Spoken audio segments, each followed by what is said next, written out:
Hi மக்களே, அண்ணாமலை குடும்பம் serial April 2, 2026 என்ன நடந்துச்சுன்னு பார்க்கலாம். அதுக்கு முன்னாடி நம்ம சேனலை மறக்காமல் சப்ஸ்கிரைப் பண்ணி லைக் பண்ணிக்கோங்க. அண்ணாமலை குடும்பம் சீரியலில் வந்து வெண்ணிலாவை எழுப்பி 4 மணிக்கெல்லாம் மஞ்சள் தண்ணி ஊற்றி குளிப்பாட்டி குளிக்க வச்சு ரெடி பண்ணி பூஜைக்காக ரெடி பண்ணி சாமிக்கெலாம் பூஜை பண்ண சொல்கிறா வெண்ணிலா. கோமியம்லாம் குடிக்க சொல்கிறா. அது வந்து குடிக்கக்கூடாது, எனக்கு இதெல்லாம் குடிக்கிறதாடி, இதை போய் கொடுக்குற அப்படின்னு சொல்லி அழுதுகிட்டே குடிக்கிறா. அதெல்லாம் வந்து பரிகாரங்க்கா, குடிச்சு தான் ஆகணும் அப்படின்னு சொல்லி வெண்ணிலா சொல்கிறா. சரி சரி நான் குடிக்கிறேன்னு வான்மதி குடிச்சிட்டு பட்டையெல்லாம் போட்டு நல்லா பக்தியாக ரெடியாகி வீடெல்லாம் சுத்தம் பண்ணி துடைக்க ரெடியாக கூட்டிகிட்டு இருந்தா. அப்போதைக்கு அண்ணாமலை வந்து என்ன பண்ணுறான்னு பார்க்க வராங்க. வெண்ணிலாட்ட, இந்தாம்மா ஜோஷியர் வந்து இந்த குச்சை வந்துட்டு கொடுக்க சொன்னார், கரெக்டாக வேலை வாங்க சொல்லி அப்படின்னு சொல்லி அந்த குச்சை கொடுக்குறா. இவளும் வந்து அழுதுகிட்டே வீடெல்லாம் பெருக்கி சுத்தம் பண்ணிவிட்டு மாப் போடுறா. மாப் போட்டுட்ருக்கும் போது எல்லா ரூமையும் ஒழுங்காக சுத்தம் பண்ணு அப்படின்னு சொல்லிட்டு போகிறாங்க வான்மதிகிட்ட அண்ணாமலை. அவளும் வந்து எல்லாத்தையும் தொடச்சிக்கிட்டே இருக்கா. வருண் வந்து யோசிச்சுட்ருக்காரு, என்ன பண்ணலாம் இது மாதிரி சாரா விஷயத்தில் அப்படின்னு சொல்லி யோசிச்சுட்ருக்கும் போது அவருக்கு வந்து ஒரு மெசேஜ் வருது. சாரா வந்து ஒரு இடத்துக்கு அவரை வந்து மீட் பண்ண வர சொல்லியிருப்பா. இவரும் வந்து சரின்னு குளிக்கிறதுக்காக பாத்ரூம்குள்ளே போயிருப்பார். அப்போ வந்து வான்மதி ரூம் வந்து மாப் போடுறதுக்கு வந்து மாப் போட்டுட்ருக்கா.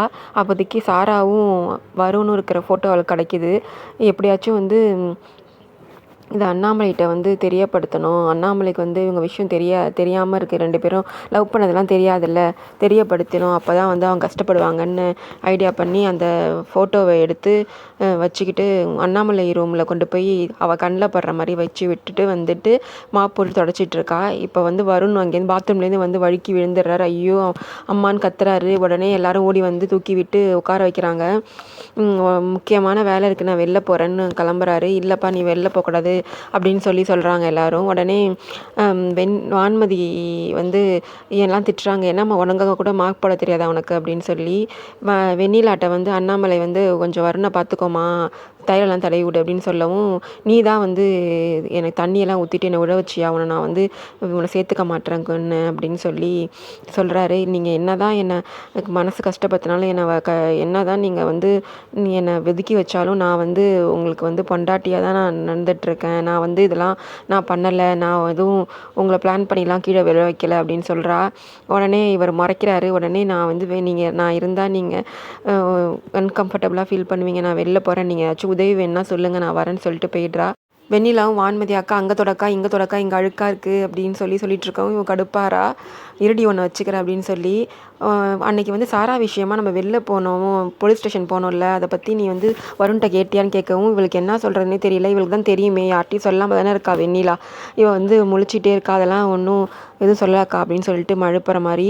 உடனே கௌதம் வந்து காஃபி 2 டம்ளரில் எடுத்துகிட்டு வராரு.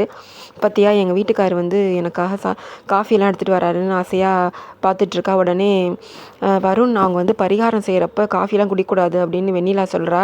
இல்லை வெண்ணிலா, நான் உங்களுக்கு வான்மதிக்காக எடுத்துகிட்டு வரல, நீங்கள் காலிலேருந்து நீங்களும் வேலை வாங்கிட்டு தானே இருக்கீங்க சாப்பிடாம கொள்ளாமல், அதனால் உங்களுக்கு தான் எடுத்துகிட்டு வந்தேன் அப்படின்னு சொல்லி கௌதம் வந்து வெண்ணிலாட்ட கொடுக்குறாரு. குடிங்க வெண்ணிலான்ட்டு இவ ரொம்ப டென்ஷன் ஆகிறா வான்மதி.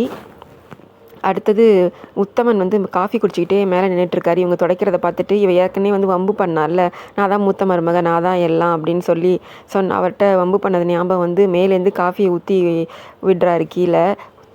ஓடி வந்து, இது மாதிரி நீ என்ன சொன்ன, இந்த வீட்டு மூத்த மருமகன் சொன்னியா, இதை ஒழுங்காக தொட, நீ இந்த வீட்டு வேலை செய்கிறவங்கெல்லாம் நாங்கள் வந்து கோவப்பட மாட்டாங்க, நாங்கள் சொல்கிற வேலை செய்வாங்க, உன்னோட தகுதி இதான் அப்படின்னு சொல்லிட்டு போகிறார் அவர்.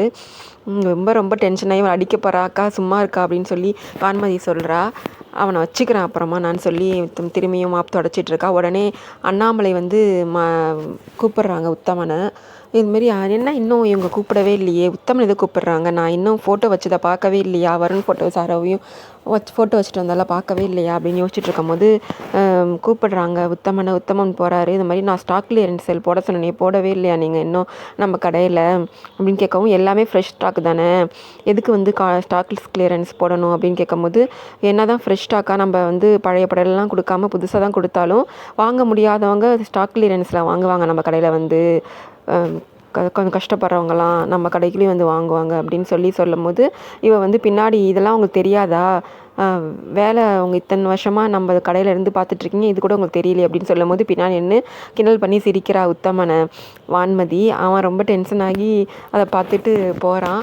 உடனே இவங்க வான்மதி வந்து டைனிங் டேபிள் தொடச்சிட்டு டயர்டாகி உட்கார்றா. அங்கே வெண்ணிலா வந்து அக்கா என்னக்கா உட்காந்துட்ட அப்படின்னு கேட்குறா. வான்மதி போய் அண்ணாமலைகிட்ட, அத்தை நான் உங்களோட ரூமை நல்லாவே சுத்தம் பண்ணியிருக்கேன், நீங்கள் சொன்ன மாதிரி க்ளீனாக சுத்தம் பண்ண பார்த்தீங்களா அப்படின்னு சொல்லவும், நான் பார்த்துக்கிறேன் என் ரூமை சுத்தம் பண்ணது என்னன்னு, நீ முதல்ல இருக்கிற வேலையை சீக்கிரமாக முடிச்சுட்டு முடி அப்படின்னு சொல்லவும், சரின்ட்டு அவளும் போகிறா. இல்லத்தை ஒரு தடவை பார்த்துருங்க க்ளீனாக இருக்கான்னு அப்படின்னு சொல்லவும், நான் பார்த்துக்கிறேன் நீ இருக்கிற வேலையை பாரு அப்படின்னு சொல்லிட்டு அவங்க போகிறாங்க. அவங்க வந்து ஃபோட்டோவை பார்க்கலன்றதுனால அப்படி சொல்கிறா. உடனே போய் டயர்டாகி உட்காரும்போது அங்கே கௌதம் அம்மா அவங்க மாமியார் வந்து, என்ன வான்மதி உட்காந்துட்ட எவ்வளோ வேலை இருக்குது, பாத்திரம் க்ளீன் பண்ணிவிட்டு அடுத்து சாமி பூஜை விளக்கெல்லாம் எடுத்து வச்சுருக்கேன், அதெல்லாம் விளக்கிட்டு வா அப்படின்னு சொல்கிறாங்க. என்னது இன்னும் வேலை முடியலையா, இதுக்கு மேலே வேலை இருக்கா, ஐயோ அப்படின்னு தலையில் கை வச்சுட்டு உட்காந்துருக்கா. அதோட இந்த எபிசோடு முடியுது. அடுத்த எபிசோடு நடக்குதுன்னு அடுத்த எபிசோட பார்க்கலாம். நம்ம சேனலை மறக்காமல் சப்ஸ்கிரைப் பண்ணி லைக் பண்ணிக்கோங்க. பாய் மக்களே.